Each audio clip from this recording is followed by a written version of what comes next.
पागल है सर, दिखता नहीं तेरे को?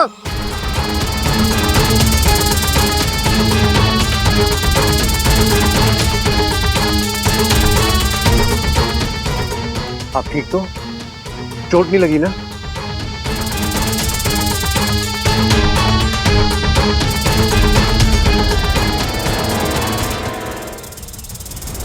बाबा जी! क्या?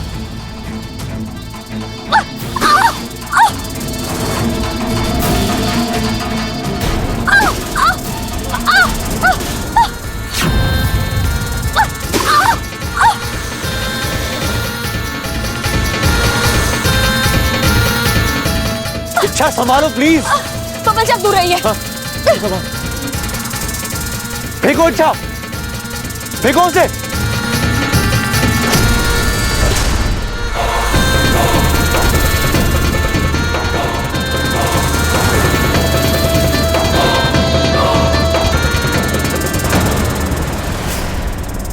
इच्छा संभाल कर, इच्छा, इच्छा।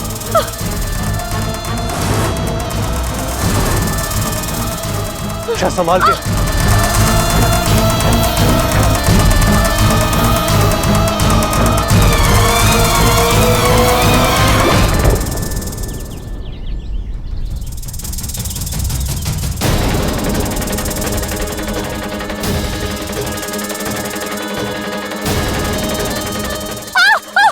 इच्छा,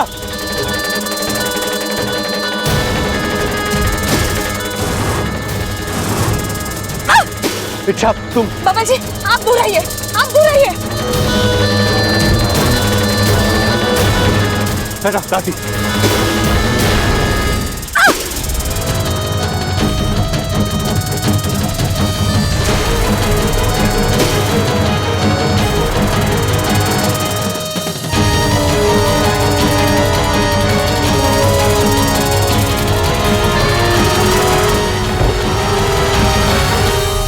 बबल जी आप ठीक तो हो? बेटा थैंक यू। चलिए।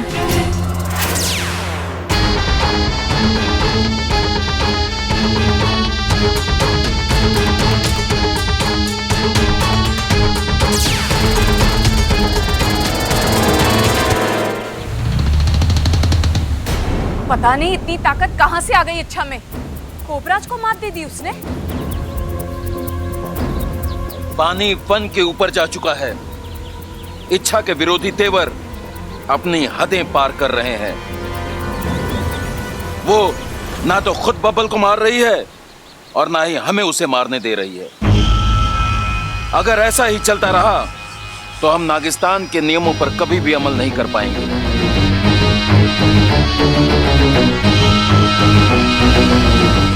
शाम होने को है गुरुजी, हमें जल्द से जल्द कुछ करना होगा। आप सही कह रहे हैं मुखिया जी। अब हमें किसी ऐसे नाग को भेजना होगा जिससे इच्छा लड़ ही नहीं सकती। कोई ऐसा जो इच्छा को इच्छा की भाषा में जवाब दे सके। मैं तैयार हूं। मैं वहां जाऊंगी, इच्छा से लड़कर बबल का खात्मा कर दूंगी। ईमान से डस लूंगी। नहीं, तुम नहीं जाओगी। तुम पहले ही 2-3 बार इच्छा से मात खा चुकी हो। इच्छा के फन से टकराना तुम्हारे बस की बात नहीं है। इच्छा से लड़ने की ताकत नागिस्तान के सिर्फ एक ही नाग में है और अब वो ही इस अभियान को अंजाम देगा।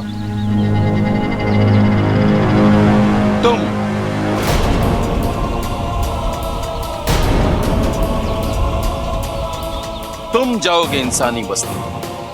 मुखिया जी मैं कैसे? मैं जानता हूं कि तुम्हारे लिए आसान नहीं है, लेकिन एक तुम ही हो जो। नहीं मुखिया जी, मैं आपके सामने फन फैलाता हूँ, अपनी पूंछ रगड़ता हूँ। मुझसे ऐसा पाप मत करवाइए। एक बाप अपने ही फन से अपनी सपोली को कैसे? हम तुम्हें इच्छा को मारने के लिए नहीं कह रहे हैं शेषु। तुम्हें इच्छा को बबल की ढाल बनने से रोकना है और बब्बल को मारना है। जाओ शेषु, इच्छा को उसके कर्तव्यों का एहसास दिलाओ। बताओ उसे कि नागिस्तान ने उसके लिए क्या क्या किया है। आज अपने प्यार की खातिर जिस जिंदगी को वो दांव पर लगा रही है, वो जिंदगी भी नागिस्तान की ही देन है।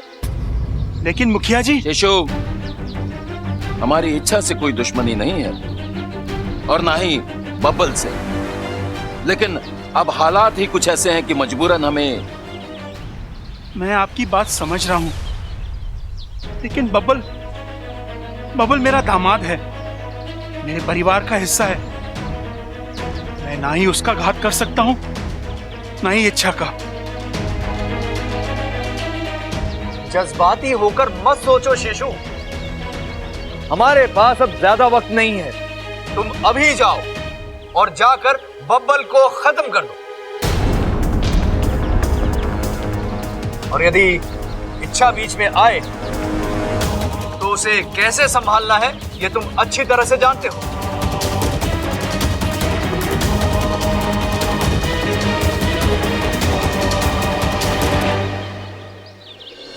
हेलो, हाँ झमझम कैटरस।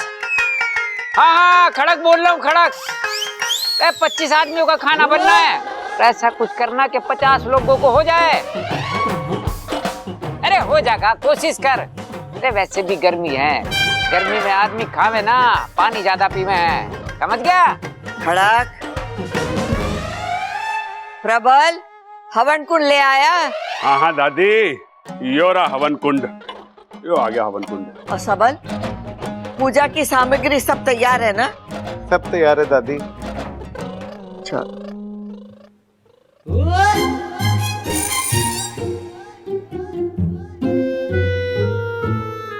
अरे छोटे हैं? अरे हवन कुंड को ऐसे क्यों घूर रहा है? अरे भाई, मैं ये देख रहा हूँ कि मेरी शादी का हवन कुंड कब ऐसे रचेगा, कब मैं अपनी बीवी के साथ इसके साथ फेरे लूंगा, मेरा घर कब बसेगा भाई? कब हंसेगा मतलब?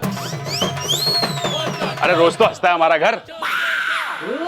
मैं इस बात का पूरा ख्याल रखता हूँ कि हमारे घर में हर किसी के चेहरे पर हंसी रहे, इसलिए छोटी मोटी कॉमेडी भी कर लेता हूँ। यार वो तो मैं भी कर लेता हूँ, लेकिन इस वक्त हंसने की बात ना कर रहा हूँ।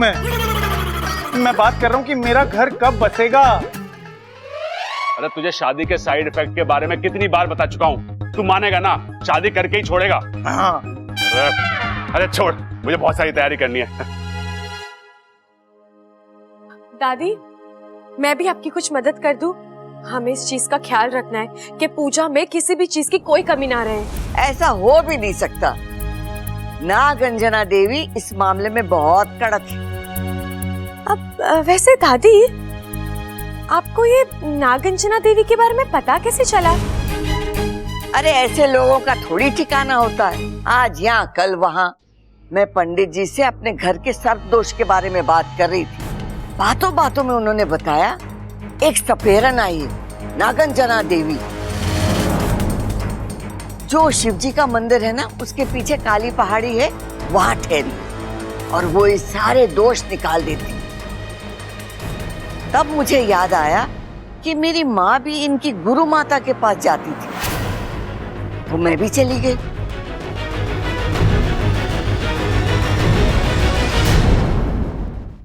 कद्रु सूत शेष जगत मते देहि में शरणं गतः। कद्रु सूत शेष जगत मते देहि में शरणं गतः।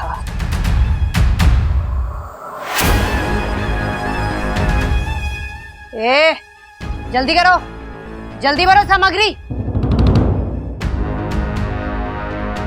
आज हमारी जिंदगी की सबसे बड़ी पूजा है। इस सपेरन को रोकना होगा, लेकिन संभल कर। अच्छा, अगर इसने तुझे देख लिया तो ये तुझे एक झटके में ही पकड़ लेगी।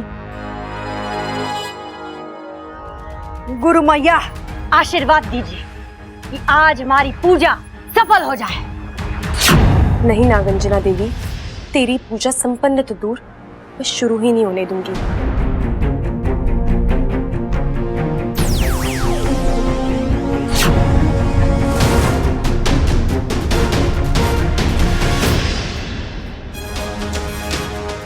नागिस्तान जहाँ आज तक कोई सपेरा नहीं पहुंच पाया, वहां नागंजना पहुंचेगी।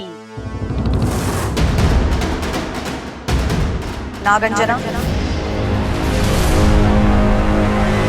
गुरु मैया, आप यहाँ क्यों?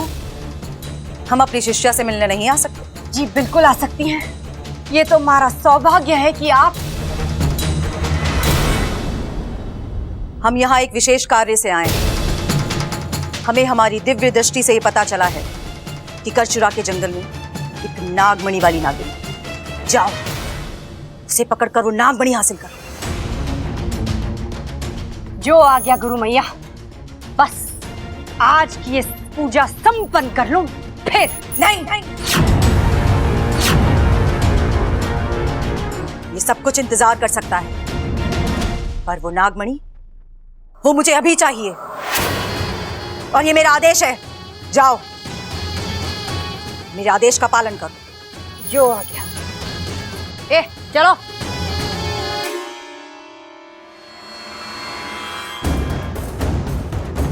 लेकिन गुरु मैया, आपको हमारा पता कहाँ से पता चला? नागंजना, हम तुम्हारी गुरु माता हैं। जब हम अपनी दिव्य दृष्टि से उस नागमणि का पता लगा सकते हैं, तो अपनी शिष्या का पता लगाना कौन सी मुश्किल बात? बिल्कुल मुश्किल बात नहीं है गुरु मैया, लेकिन अगर एक मरा हुआ इंसान जिंदा हो जाए तो फिर वो मुश्किल ही नहीं, नामुमकिन है। अब ये मत कहिए गुरु मैया, आप तो मरी ही नहीं हैं, क्योंकि हमारी गुरु माता को मैंने तो अपने हाथों से मारा था। अब रहा सवाल कि आप है कौन? जाहिर है तुम एक इच्छाधारी नागिन हो।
खासी हाथ में आई थी वो इच्छाधारी नागिन।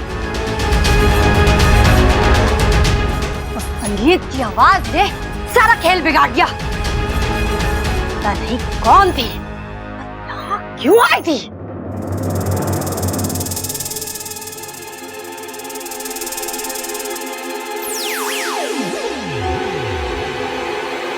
आखिर कौन था बाहर? और वो संगीत अचानक वो कहां से शुरू हुआ? लगता है किसी ने जानबूझकर बजाया था। जरूर कोई मसीहा होगा जिसने एन वक्त पर आकर मेरी मदद की। कौन है? कौन है? दीदी, आप इस तरफ? एक सरप्राइज है तेरे लिए। कैसा सरप्राइज? एक ऐसा सरप्राइज जिसकी तूने कभी कल्पना भी नहीं की थी। बस ये समझ ले, आज हम सब तुझे दुनिया की सबसे बड़ी खुशी देने वाले हैं। चल दिखाती हूँ। ये आ गई।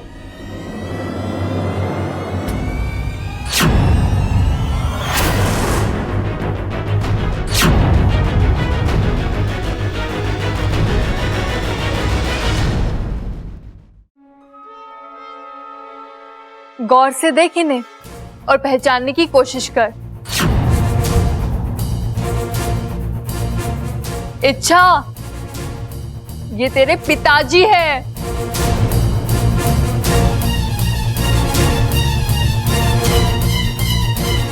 कैसे पहचानेगी छोरी? इसकी तो याददाश्त गई भी है। इसे तो कुछ भी ना याद है, न इसके माता पिता, न घर बार, न खानदान, कुछ भी तो नहीं। लेकिन छोरी, ये जो तेरे पिताजी है ना, इन्हें सब कुछ याद है कि तू कहाँ से खोई थी, कैसे खोई थी। अरे तेरे बचपन की छोटी छोटी बातें इन्हें याद है। तू बचपन में कैसे दिखती थी, कैसे बोलती थी, कैसा सोचती थी, ऐसी कई सारी बातें इन्होंने गिनवाई है। छोरी, इतने सारे सबूत दिए हैं इन्होंने, मानना तो लागे है कि यही तेरे पिताजी हैं।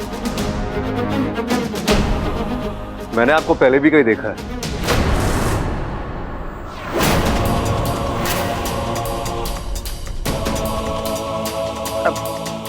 ये कैसे हो सकता है? मैं तो शहर में पहली बार आया हूं, वो भी इच्छा को लेने। लेकिन आपको कैसे पता चला कि इच्छा यहाँ है? छोरा, तू तो एक दरोगा की तरफ पूछताछ कर रहा है। पूछने दीजिए कौशल्या देवी, मैं बताता हूँ। मेरे एक दोस्त हैं गिरधारी लाल, जो सरकारी सेवा में है, और हाल ही में उनका तबादला यहाँ हुआ है। बस अभी कल परसों इन्होंने इच्छा को यहाँ की सड़कों पर देखा और वो चौंक गए। उन्होंने फोन करके मुझे कहा कि शायद आपकी बेटी यहाँ है। बस फिर क्या था, पिता का मन। मैं सब कुछ छोड़ छाड़ कर यहाँ चला आया और मुझे मेरी बच्ची मिल गई। छोरे, हो गई तसल्ली या और कुछ पूछना बाकी है? नहीं पिताजी, सिर्फ इनके कहने से हमें कैसे मान ले कि ये इच्छा के पिताजी है। माना कि इन्होंने इच्छा के बारे में कई सारी बातें हमें सही सही बताई है, लेकिन ये भी हो सकता है ना कि इन्होंने ये सारी बातें किसी से सुनी हो, या फिर मुझे इनसे अकेले में बात करनी है। हाँ हाँ छोरी, क्यों नहीं, जाइए।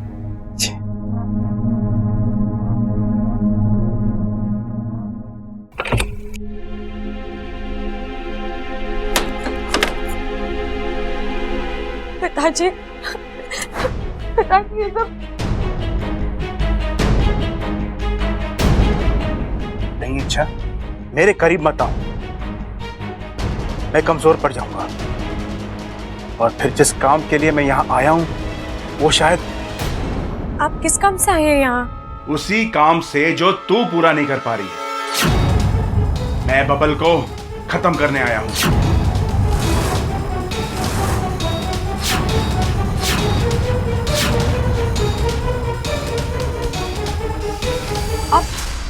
आप बबल जी को मारने आए हैं यहाँ? पिताजी, बबल जी आपके दामाद है। आप अपने हाथों से अपनी सपोली का सुहाग कैसे उछाल सकते हैं? इच्छा, जज्बात अपनी जगह है और काम अपनी जगह। मैं यहाँ अपना फर्ज निभाने आया हूँ, नागिस्तान को बचाने आया हूँ। कुछ फर्ज रिश्तों से भी बड़े होते हैं। नहीं, आप झूठ बोल रहे हैं। आप अपनी सपोली के साथ ऐसा कर ही नहीं सकते। ये ऐसा नहीं करना चाहता हूँ, लेकिन मैं मजबूर हूं। बब्बल अगर जिंदा रहा तो नागिस्तान का अस्तित्व खतरे में पड़ जाएगा।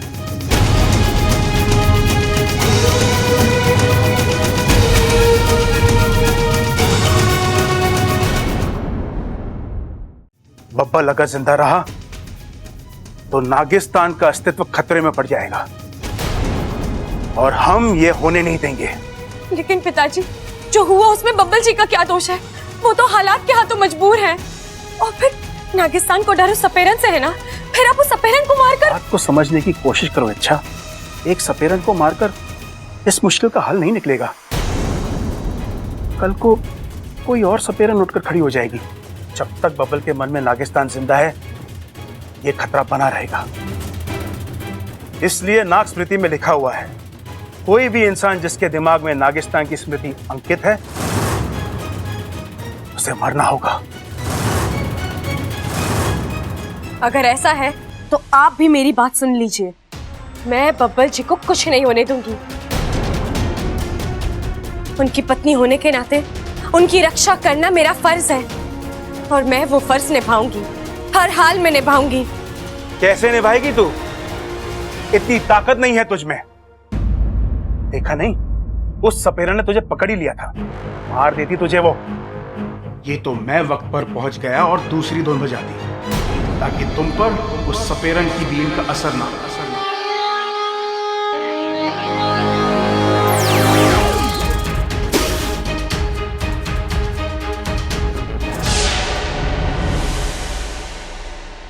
तू उस सपेरन को नहीं रोक पाएगी, वो तुझे मात दे देगी और फिर बबल से नागिस्तान का पता उगलवा लेगी, और फिर नागिस्तान। नहीं पिताजी, मैं उस सपेरन को रोकूंगी। वो नागिस्तान तक नहीं पहुंच पाएगी। नागिस्तान भी सुरक्षित रहेगा और बब्बल जी भी। तो तू क्या मुझे भी रोकेगी? अगर आपने बब्बल जी की जान लेने की कोशिश की तो मैं ढाल बनकर आपके और उनके बीच खड़ी रहूंगी। हमारा रिश्ता भूलकर मैं आपसे भी लड़ूंगी।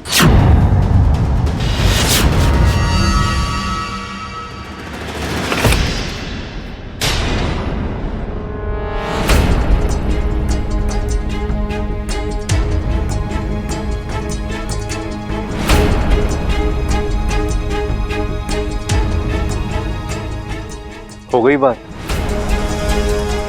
नहीं, वो काफी वक्त हो गया था तो इसलिए मैं। इच्छा, क्या ये वाकई में तुम्हारे पिता है? नहीं बब्बल जी, ये मेरे पिता नहीं है। आप इन्हें यहाँ से ले जाइए। इच्छा, बेटा अच्छा याद कर, मैं वही हूं, तेरा वही पिता जो तेरे चेहरे पर एक एक मुस्कुराहट लाने के लिए कुछ भी करता था। तुझे इसी कंधे पर बिठाकर दुनिया दिखाता था। तेरी बीमारी में तेरे सिराने बैठकर इन्हीं हाथों से खाना खिलाता था। पिताजी के आगे पीछे तेरी जिंदगी चलती थी, और आज तो इच्छा, अपनी आंखें बंद कर, अपना हाथ मेरे सर पर रख और अपनी मन की आंखों से देख मुझे। क्या तू अब भी यही कहेगी कि मैं तेरा पिता नहीं हूं?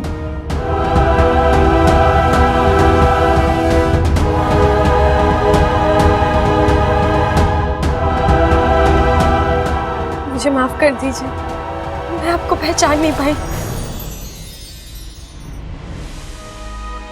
लेकिन अब मैंने आपको पहचान लिया है। मुझे सब कुछ याद आ गया है, सब कुछ। आप ही मेरे पिता हैं।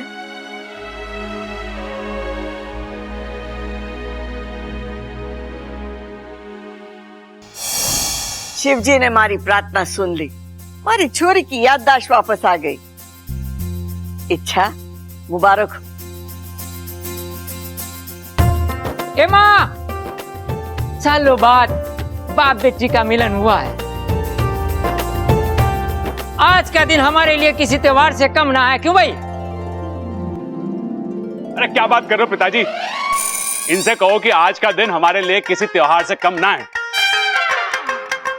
अरे भाई, पिताजी भी तो वही कह रहे हैं। अच्छा? हाँ। अरे मुझे तो इनकी शक्ल देख के लगा कि कुछ और बड़बड़ा रही है। ओ भाई चुप हो जा, वरना तेरी शक्ल बिगाड़ दूंगा मैं। अरे दादाजी, मैं हूँ, मेरी क्यों बिगाड़ती? बबल, वहाँ खड़ा खड़ा क्या देख रहा है? ससुर जी के पैर नहीं छुएगा?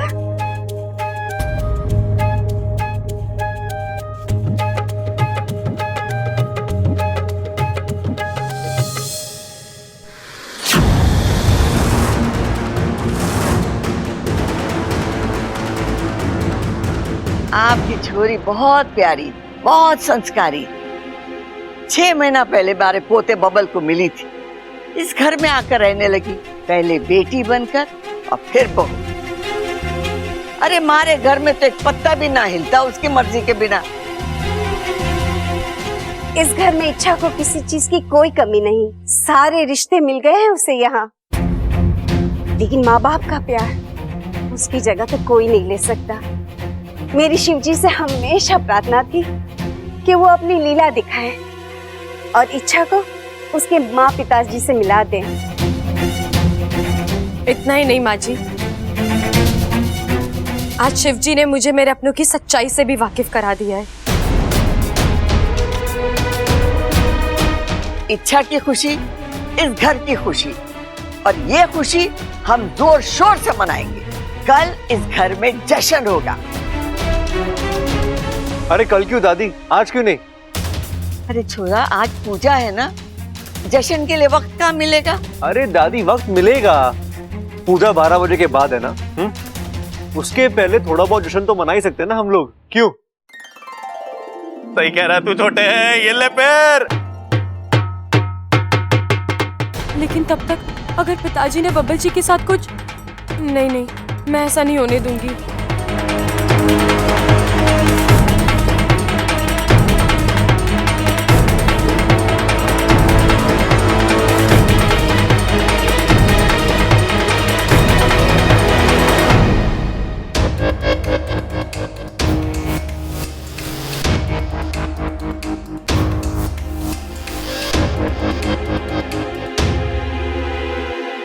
अब क्या हुआ? तुम अब भी दुखी हो? क्या कमाल करती हो यार तुम। इतने दिनों बाद तुम्हारी याददाश्त वापस आई है, तुम अपने पिताजी से मिली हो। अरे तुम्हें तो खुश होना चाहिए। अच्छा एक बात बताओ, तुमने पहले अपने पिताजी को पहचानने से इनकार कर दिया, फिर हाँ बोल दिया, ये मामला क्या है? कुछ तो बोलो, मैं ही बोले जा रहा हूं, बताओगी तुम? बब्बल जी, आपको आपके सारे सवालों के जवाब मैं बाद में दूंगी। पहले आप मेरी बात ध्यान से सुनिए। आप मेरे पिताजी से दूर रहेंगे। क्यों? प्रॉब्लम क्या है? अरे अच्छा, मुझे तो वो अच्छे लगे। मेरा मतलब है कि उन्होंने इतने सबूत भी तो दिए कि वो तुम्हारे पिता है। तो फिर? अच्छा, उनकी बताई हुई कहानी में और तुम्हारी कहानी में कोई फर्क है क्या? तुम उन्हें पसंद नहीं करती हो? नहीं, ऐसा कुछ नहीं है। तो फिर बात क्या है? वो मैं आपको अभी नहीं बता सकती बब्बल जी। और आप मुझसे बिना कोई सवाल किए मेरी बात नहीं मान सकते क्या? नहीं मान सकता। तुम जब भी मुझसे कुछ छुपाती हो ना, मुझे डर लगता है तुम्हारे लिए, चिंता होती है तुम्हारी, टेंशन होता है मुझे। अच्छा, हम पति पत्नी हैं, तो हम दोनों के बीच लुका छुपी किस लिए? खुलकर बताओ ना, बात क्या है? अच्छा, कहीं तो मैं ऐसा तो नहीं लग रहा कि वो तुम्हें अपने साथ ले जाएंगे? हाँ, यही डर है मुझे। अच्छा, पागल हो तुम? हाँ, कुछ भी सोचती हो यार। अरे अच्छा, तुम्हारे पिता तो क्या मौत भी हम एक दूसरे से अलग नहीं कर सकते? बब्बल जी, ऐसी बेहुदा बातें मत कीजिए। क्या हो जाता है तुम्हें?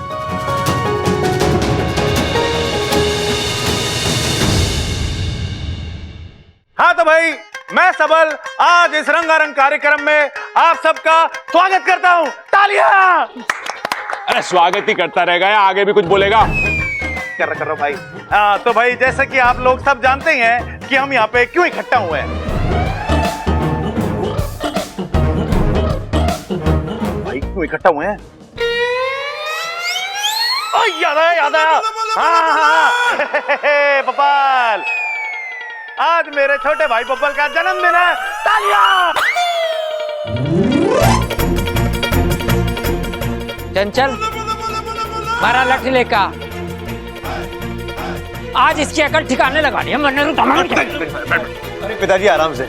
भैया, ये जश्न मेरे जन्मदिन का नहीं है, इच्छा और उसके पिताजी के मिलने का जश्न है। हाँ तो भाई, इस रंगारंग कार्यक्रम की धमाकेदार शुरुआत करने जा रहा है आप सभी का प्यारा सबल।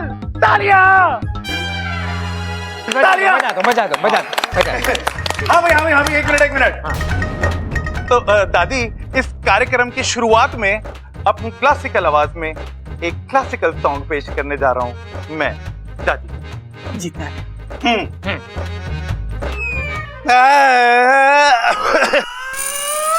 आ रहा है। एक मिनट।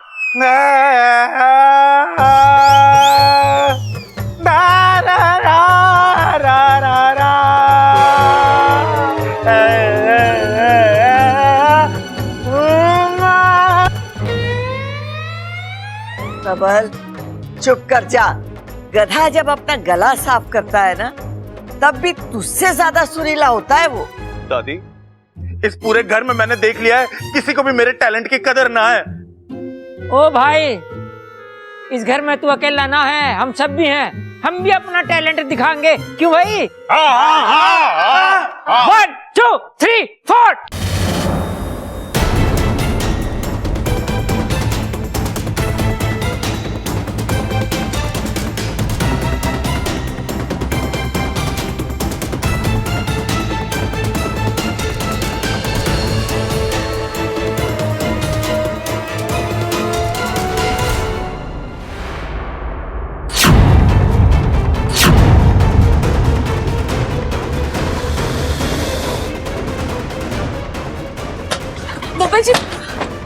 बब्बल जी आइए, बैठिए यहाँ पर। अच्छा, मैं बैठिए।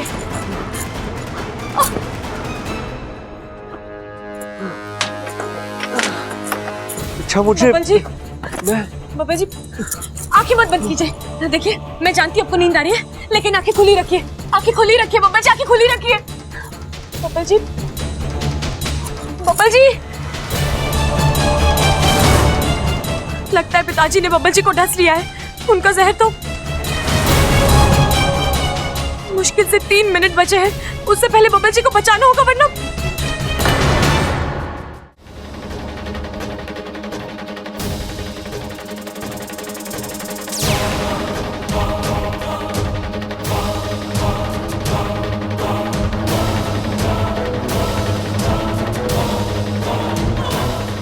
पिताजी, पिताजी, बब्बल जी। मेरे जहर से उसे बचाना मुश्किल है। अच्छा, तुम ये नहीं कर पाओगे। पिताजी, ऐसा मत कीजिए, मेरे बब्बल जी को बचा लीजिए। अगर उन्हें कुछ हो गया तो मैं जिंदा नहीं रह पाऊंगी। मैं आपकी पूंछ पकड़ती हूँ, फन रगड़ती हूँ, प्लीज मेरे बब्बल जी को बचा लीजिए उन्हें। अच्छा, चलो यहाँ से। छोड़िए, छोड़िए मुझे। अच्छा, मैंने कहा चलो, छोड़ो से, होने दो से। छोड़िए, छोड़िए।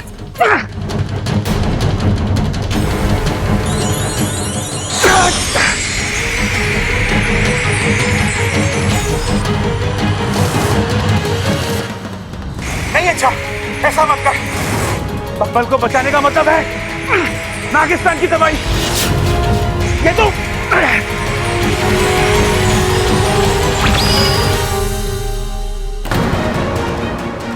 चल।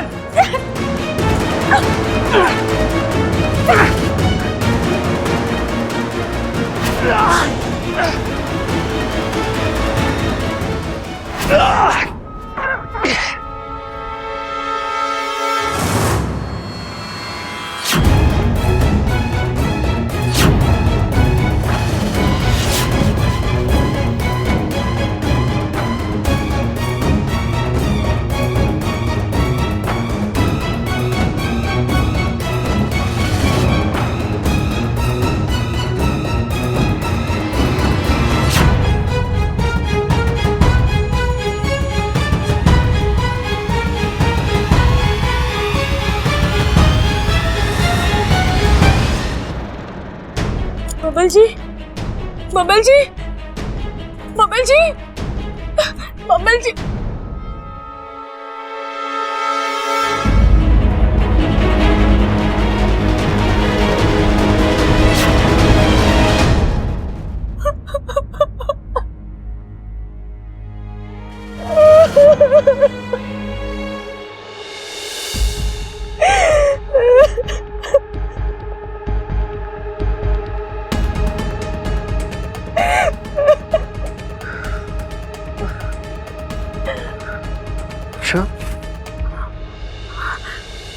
बब्बल जी, आप ठीक है?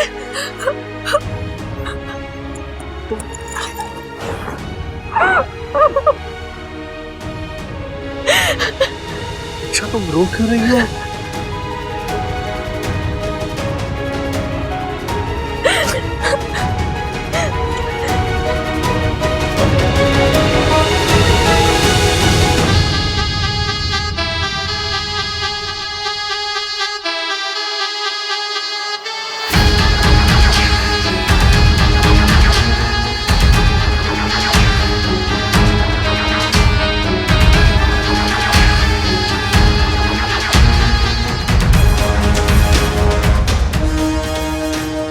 कौशल्या जी, प्रणाम।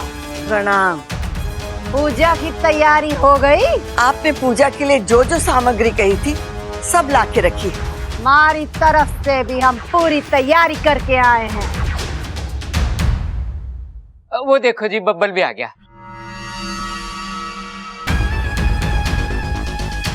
नागंजना अब कांटे का इलाज करेगी।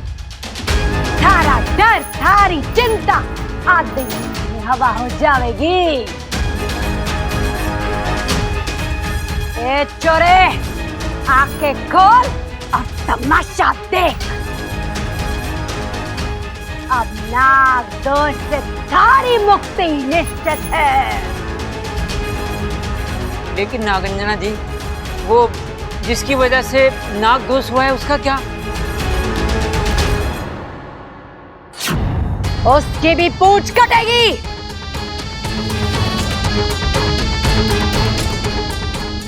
नागंजना की बीन को ईश्वर का वरदान है। वो नाग के अंश से वंश तक सबका सर्वनाश करेगी। नागंजना जी, हम किसी का बुरा नहीं चाहते। बस आप तुम्हारे पोते बबल को इस नाग दोष से मुक्ति दिला दो, हमारे लिए वही काफी है। अब इस सपेरन को रोकना मुश्किल है। ये आज पूजा करके ही दम लेगी। क्या करूं?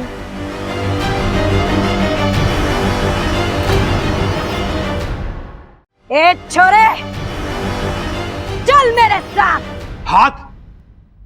अरे नाना बब्बल, हाथ मत देना। अरे नागंजना जी, इस बेचारे के पास गिन चुन के 2 ही हाथ हैं। अगर आप एक हाथ ले लोगी तो बेचारे को बड़ी तकलीफ होगी। काम कैसे करेगा वो? अरे भाई, वो हाथ नहीं कह रही है, वो कह रही है चलो मेरे साथ। ओह अच्छा, तो पूजा यहाँ पे ना होगी क्या? ना, खास पूजा के लिए खास जगह होवे है। अब नागंजना की बीन वहां बजेगी जहां से पूरा चांद दिखाई देता है। इस पूजा में चंद्रमा के दर्शन का बड़ा महत्व होवे है। सामग्री उठाओ। रबिल भैया, आप भी बबल जी के साथ जाइए ना। खाइए। अरे बबल तो कुछ खा ही नहीं रहा, उसके साथ मैं क्या खाऊं? खाइए नहीं भैया, जाइए बब्बल जी के साथ पूजा करने। अच्छा अच्छा, उसे कंपनी देनी है पूजा में। हाँ ठीक है। छोटे पिताजी चलो। ये बक रहा है तू? छोटे पिताजी बोल रहा है? मतलब छोटे पिताजी। चलो चलो। हाँ चलो। आई आई आई आई आई।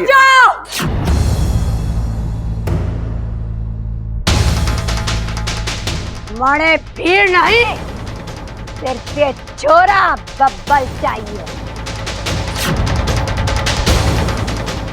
उसकी बीमारी, उसका इलाज।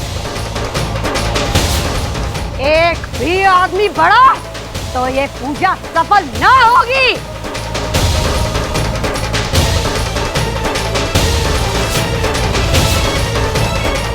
ना ना ना, कोई ना जावेगा। बबल छोरा, तू अकेला इनके साथ जा और जैसा ये कहे, जो कहे वो करना।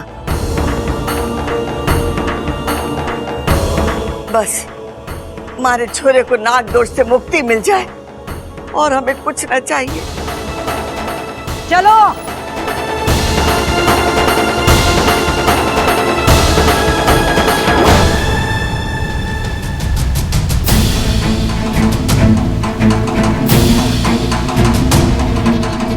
कुछ कर इच्छा, इससे पहले कि देर हो जाए, कुछ कर। आखिर कब तक हम फन पर पूछ डालकर बैठे रहेंगे? हमें कुछ करना होगा। इस सपेरन को रोकना होगा हमें। वो बबल को अपने साथ ले गई है, किसी भी वक्त पूजा शुरू कर देगी। अगर एक बार पूजा शुरू हो गई तो अनर्थ हो जाएगा। उसे रोकेगा कौन?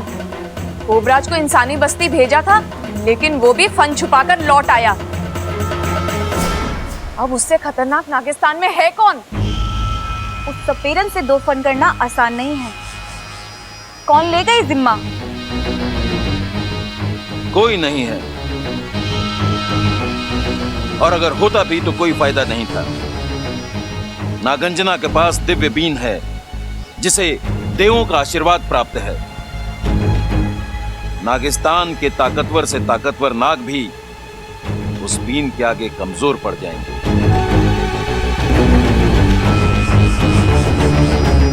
जानता हूं मुखिया जी, लेकिन हम भी इतनी आसानी से हार नहीं मानेंगे। अगर ये इंसान हम नागों के जहर का तोड़ निकाल सकते हैं, तो हम भी इनके नापाक इरादों का तोड़ निकाल ही लेंगे। आप सही कह रहे हैं गुरुजी, लेकिन हम में से किसी न किसी को तो नागंजना से लड़ने का खतरा उठाना ही पड़ेगा। ए सुनो, जाके पंचमुखी नाग को बुला लाओ। कहना गुरुजी ने बुलाया है। जी मुखिया जी। अब ये हमारा आखिरी हथियार है। ये पंचमुखी नाग नागंजना को रोकने में कितना कामयाब होता है, ये तो वक्त ही बताएगा। लेकिन हमें सावधान रहना होगा।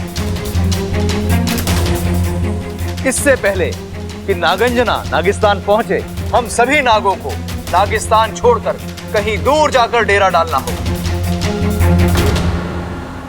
इस इच्छा की जिद की वजह से पूरे नागिस्तान को संकट में डाल रखा है।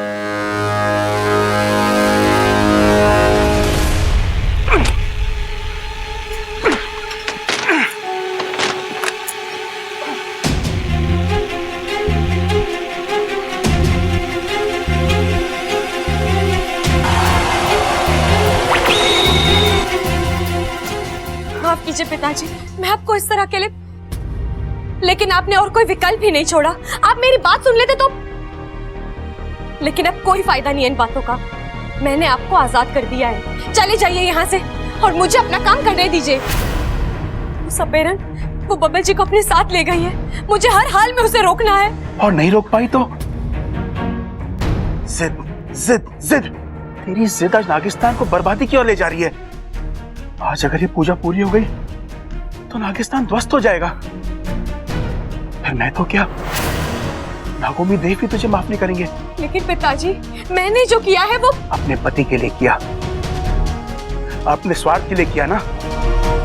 तेरी अपनी खुशी नागों की जिंदगी से कब से बढ़कर हो गई। पिताजी, आप ऐसी बातें। आज तक मैं फन चौड़ा कर नागों के सामने घूमता था, उनसे गर्व से कहता था कि तू मेरी सपोली है।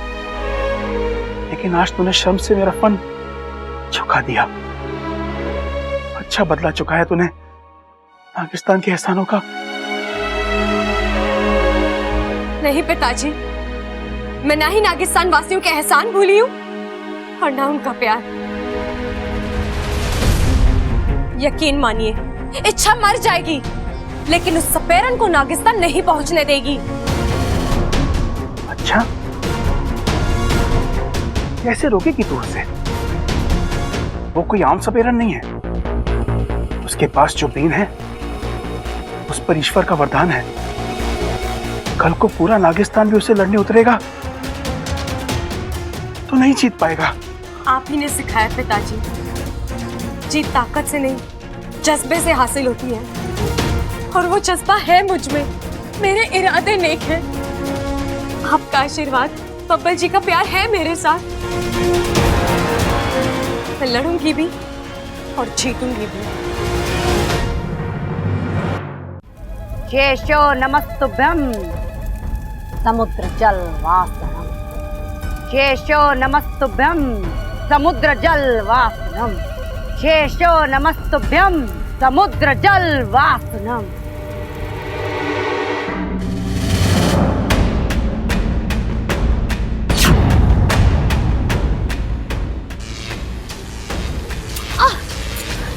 ये क्या?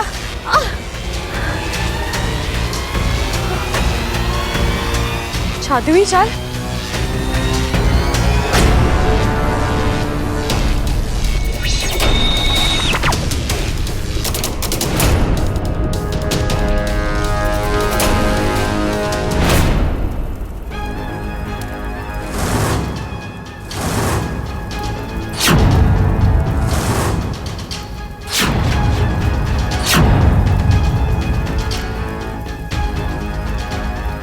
अब बीन बजेगी, मंत्र होंगे। जैसे जैसे असर बढ़ेगा, बब्बल का दिमाग हमारे काबू में होगा। और उसके बाद वो जो भी सोचेगा, जो भी याद करेगा, वो सब एक एक चीज इस हवन में दिखाई देगी। नागिस्तान के लोग, नागिस्तान का वो मंदिर और नागिस्तान जाने का रास्ता भी। नागंजना, सारे तो वारे न्यारे होने वाले हैं।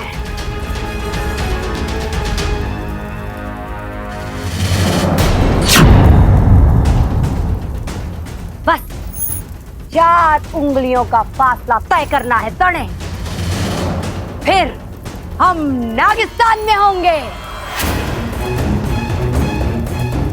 अद्भुत, अति अद्भुत। नागिस्तान को देखने वाली, उस पर राज करने वाली पहली सपेरण मैं, नागंजना देवी। सुनो, अब सब अपना ध्यान पूजा पर केंद्रित करो। किसी के हाथ तो कोई गलती हुई तो मारे तो तुम लोग जानते ही हो। सांपों से ज्यादा जहरीली है ये नागंजना।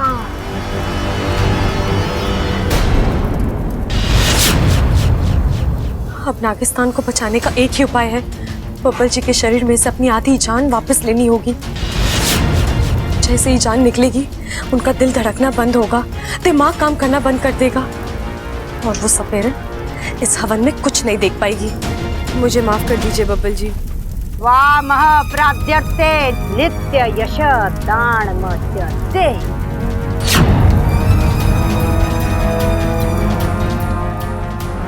प्राण क्लेशनाशाय नागुमिदेव नमो नमः। वाह महाप्राद्यर्थे नित्यम यश दान में च देहि में। प्राण क्लेशनाशाय नागुमिदेव नमो नमः। प्राण क्लेशनाशाय नागुमिदेव नमो नमः।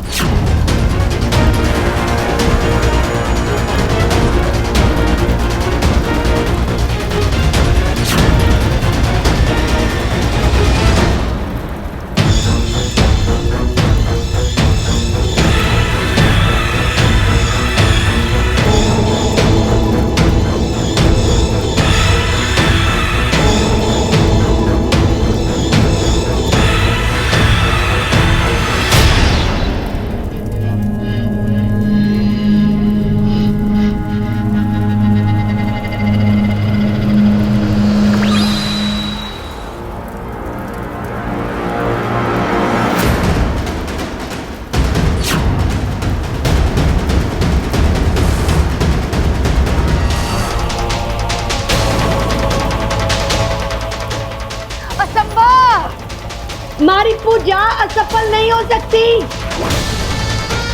इसका दिमाग हमारे काबू में था, फिर मने कुछ दिखाई क्यों नहीं दे रहा? इस सपेरन की पूजा तो असफल हो गई, अब बब्बल जी को कोई खतरा नहीं है। मैं बब्बल जी को उनकी जान वापस कर देती हूँ। प्राण क्लेशनाशाय नागुमिदेव नमो नमः। प्राण क्लेशनाशाय नागुमिदेव नमो नमः। प्राण क्लेशनाशाय नागुमिदेव नमो नमः।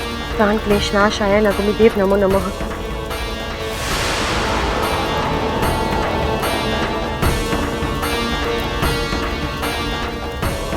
देवी जी, ऐसा भी तो हो सकता है कि इसे नागिस्तान के बारे में कुछ पता ही ना हो, झूठ बोल रहा हो लेकिन कल इसने जो बातें कही वो बातें कही सुनी भी तो हो सकती है ना। ना, हमारी नजर बात की नजर है। सांपों की हरकत 1 मिनट पे पकड़ लेती है। नागिस्तान का नाम लेते वक्त इसका पत्ता अजीब सा था। आंखों में चमक थी। मणे यकीन है कुछ गड़बड़ है। देवी जी, हो सकता है इसने हमारे साथ कोई छल किया है। छल किया है नहीं, छल किया जा रहा है। मैंने इसे उस दिन रूप बदलते हुए देखा था। यही है वो इच्छाधारी नागिन।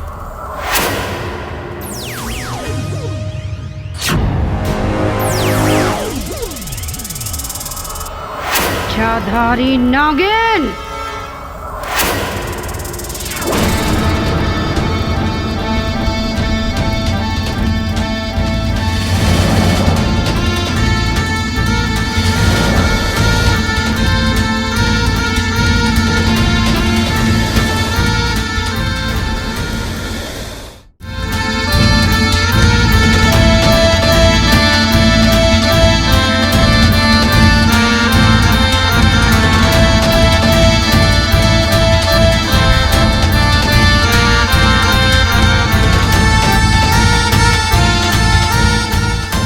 इच्छा, हे रुक जाओ।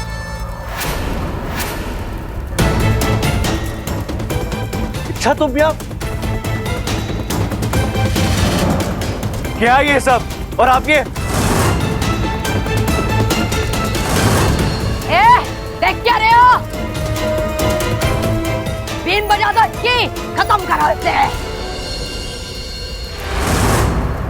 खबरदार कोई आगे बढ़ा तुम।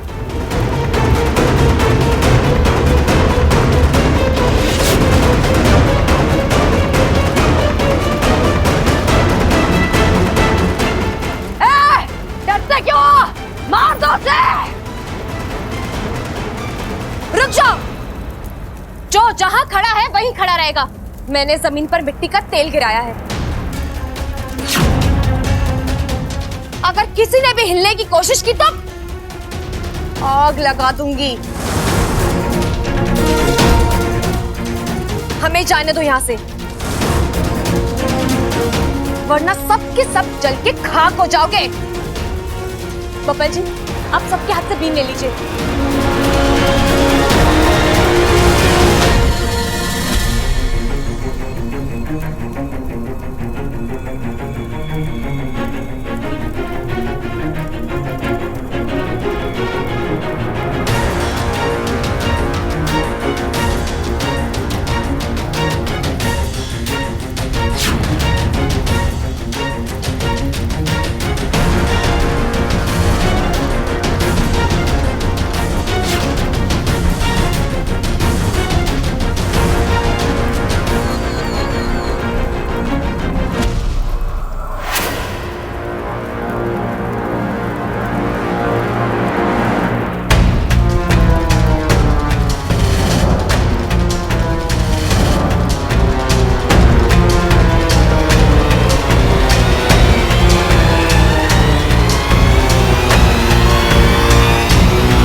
हम सब तो बाद में मरेंगे।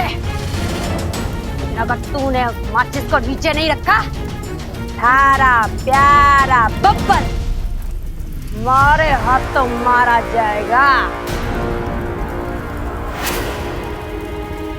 मैं सपेरण हूँ, लेकिन सांपों से ज्यादा जहरीली। क्यों कर रही है आप ऐसा? आप चाहती क्या है? हमें मांग कर आपको क्या मिलेगा? छोरा बहुत मासूम है, भोला है। चल आज तड़े मैं चमत्कार दिखाती हूँ। छोरी, क्या नाम है तारा? हाँ, इच्छा। थारा पति बब्बल कुछ पूछ रहा है, जवाब नहीं देगी हैं? इसे भी तो दर्शन दे अपने असली रूप के।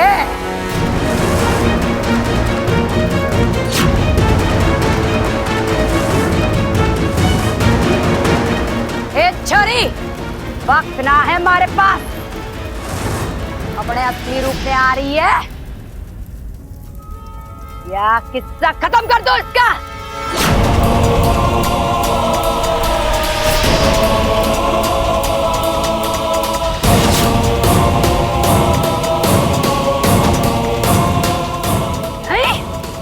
ठीक है, 3 तक गिनूंगी, तब तक जो मैं चाहती हूं कर ले, वरना 1 2